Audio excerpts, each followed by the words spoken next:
Hello everyone, my name is Siddhant Kumarapuram Ganapat, and I'm a construction laborer in baby Brian's brain building.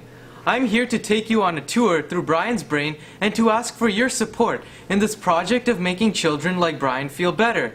Like all babies developing in their mother's bellies, Brian has braintainers like me to maintain his mental warehouse. My specific job is to make sure Brian's brain functions properly. Unfortunately, we're facing a problem here. Poor Brian is being challenged with a disease that may make it hard for him to move in the future, cerebral palsy. At first, we were not sure why this condition had occurred, as there are many ways in which cerebral palsy can happen. Sometimes a baby can acquire the condition congenitally. We knew this was not possible since we witnessed the symptoms after birth. There were still many other possible explanations, such as an injury, bleeding causing intracranial hemorrhage, or low blood flow causing a lack of blood flow to the brain. So, what did happen? With all these possibilities, we sent our team of field investigating braintainers to survey Brian's brain. We're here where they started, the blood vessels. Let's see what it says here. It says here, blood flow was normal. However, the blood does not supply adequate oxygen.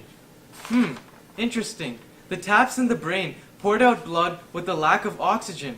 How did this happen? The story is unfortunate.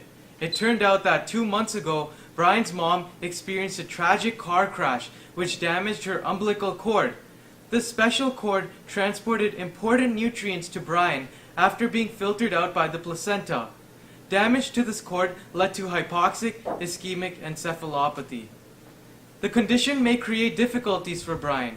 In order to see the impact, let us make our way to the cerebellum, the part of the brain that allows for movement. Right now, we are in the white matter, the hallway of the brain. The lack of oxygen unfortunately led to damage here as well. The condition is called paraventricular leukomalacia.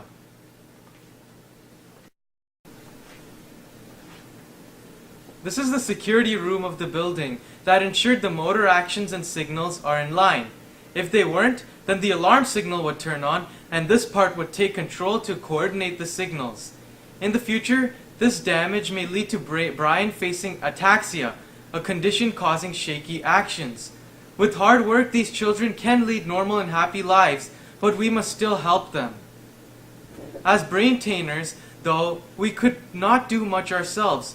We needed help from scientists outside of our little world. It is truly amazing what they have done. We are now going to the umbilical cord.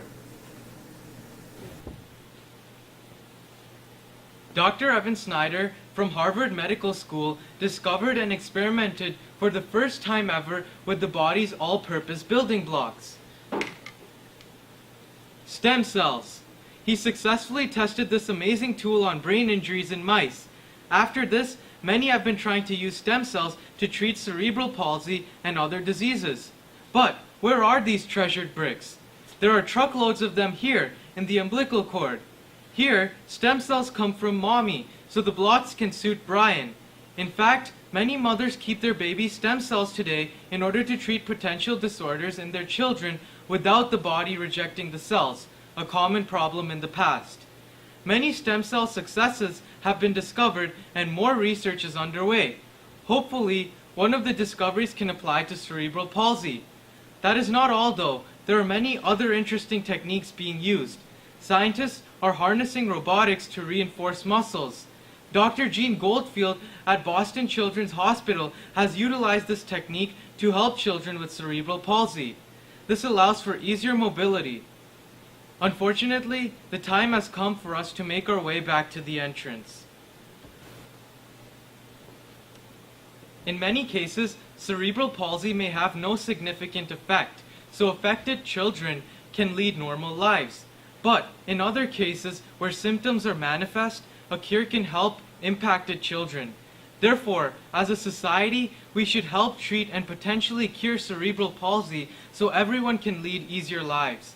With that, I thank you for joining me on this tour through Brian's brain, and I hope you learned a lot more about cerebral palsy.